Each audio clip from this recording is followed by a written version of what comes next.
Observer effect, as applies to the quantum thought experiment known as Schrödinger's cat, in which a theoretical living cat is sealed inside a box at potential risk of death by poisoning. The cat cannot be considered either alive or dead until it is observed to be one or the other. Until that moment, there is only potentiality. Everything is possible. All things that might be, are. Thus, the unobserved cat in the sealed box must be considered both alive and dead.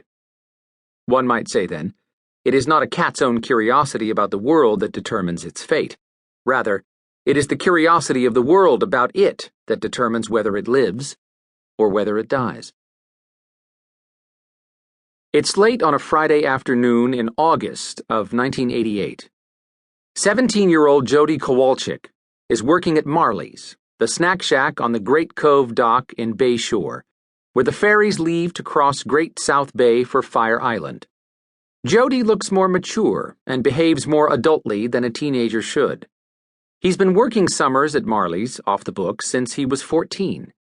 He's in the kitchen, loading up a tray with their homemade donuts, items of legend among the southern shore of Long Island. They sell them as fast as they can make them. The donuts are still hot, and Jody is nearly stupefied by the heady aroma of fried dough. His hands, elegantly shaped and overlarge like a puppy's paws, as if he has yet to grow into them, are warm. His fingers, with their coating of liquefying sugar crystals, are as sweetly tasty-looking as caramel. Jody doesn't know yet that this will be his last summer at Marley's, his last summer in Bay Shore. He's on the other side of the sturdy kitchen wall, so he hasn't seen her come through the restaurant's door.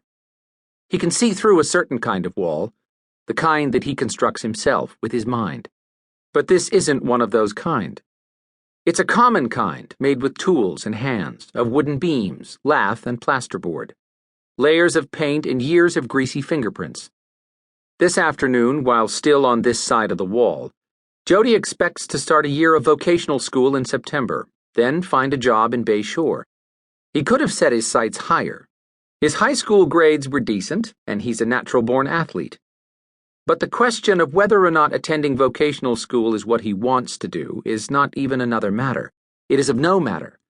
Jody doesn't think in terms of what he wants or doesn't want. Wanting things requires at its foundation a concept of consecutive tomorrows and an inner vocabulary to muse upon the concept. Jody does not possess either, concept or vocabulary. He lives one day at a time. He tries to keep his balance.